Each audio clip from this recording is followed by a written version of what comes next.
जिवंत मुलीचे मृत्यू प्रमाणपत्र देणाऱ्या भ्रष्ट ग्रामसेवकावर कारवाई होणार का?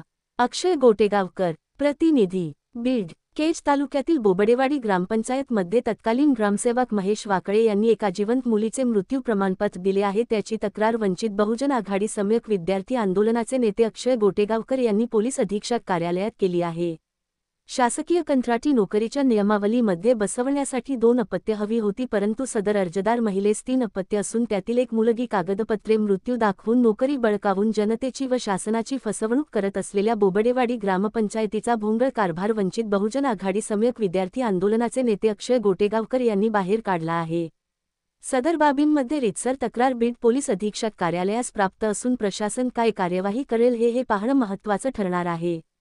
संबंधित तत्कालीन ग्रामसेवक महेश वाकळे व इतर सर्व दोषींवर कारवाई न झाल्यास अक्षय गोटेगावकर लोकशाही मार्गाने तीव्र आंदोलन करतील असे प्रसिद्ध माध्यमांशी बोलले.